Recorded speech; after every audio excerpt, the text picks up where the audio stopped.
Number 1. He got upset. هغه خپه شو. He got upset. Never speak ill of anyone. د هیچا پسې بدې خبرې مه کوه. Never speak ill of anyone. Today is very cold day. نن ورځ هوا ډیره یخه ده. Today is very cold day.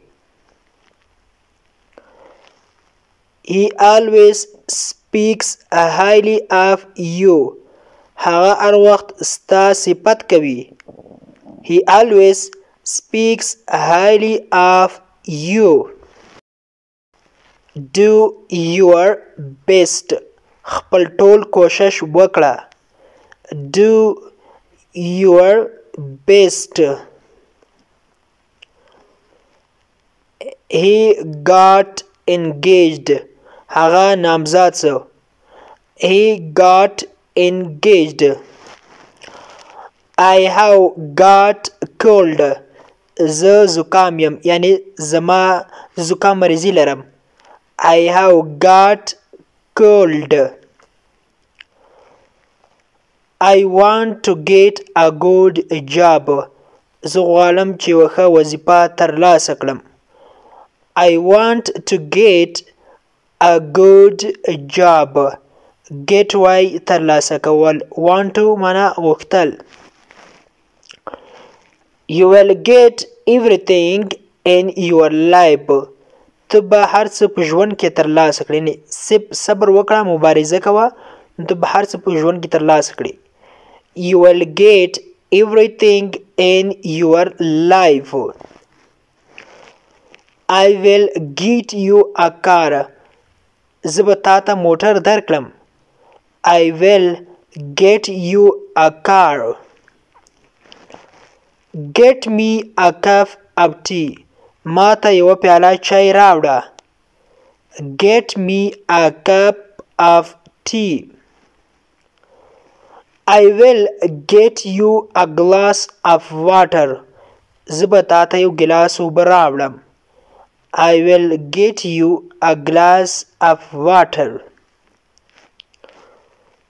He got my mobile repaired. هغه زما موبایل جوړ کړ. He got my mobile repaired. Did you get it? آیا ته پوه شوې؟ Did you get it? I got it. زه پوه شوم. I got it. I am not getting it. زه په دې نه پوهیږم. I am not getting it. I am getting late. په ما ناوخته کیږي. I am getting late. My pen got broken. زما قلم مات شو. My pen got broken.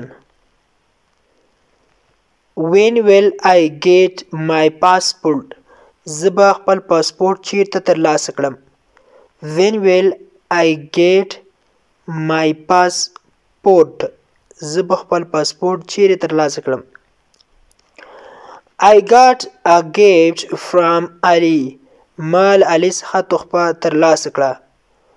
I got a gift from Ali. ما له علي څخه تحفه ترلاسه کړه. I have got a good job. ما یوه ښه وظیفه ترلاسه کړه. ما یوه ښه وظیفه پیدا کړه. I have got a good job. got معنا ترلاسه کول. good job معنا ښه وظیفه. Did you get it? آیا ته پوه شولې؟ Did you get it? آیا ته پوه شولې؟ get معنا پوهېدل یا ترلاسه کول. get زیاتې معنی لري خو دلته ترې معنا ترلاسه کول. تاسو باید جملې ته وګورئ او د جملې مطابق د get معنا وکړئ.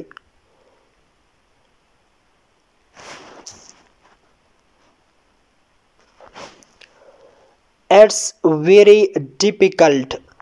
دا ډیر مشکل ده، ډیر سخت ده. It's very difficult. دا ډیر سخت ده یا ډیر مشکل ده.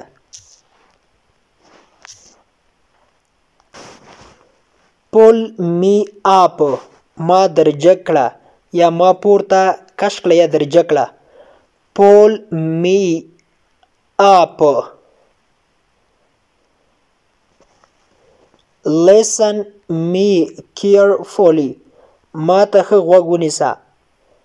Listen me carefully. Do whatever you like. کوه څه دې چې زړه غواړي. Do whatever you like. I missed the car.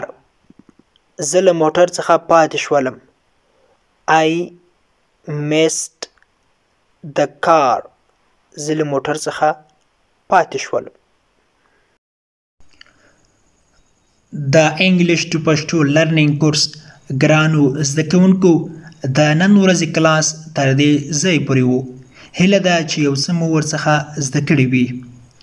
که غواړئ چې انګلیسي ژبه په سمپل ساده پښتو ژبه کې زده کړئ نو مهرباني وکړئ د داسې کلاسونو لپاره زموږ چینل سبسکرایب کړئ، ترڅنګ یې د بیل آیکن ووهئ ترڅو زموږ هر نوی کلاس چې موږ روزانه اپلوډ کوو تاسو ته په خپل ټایم در ورسیږي.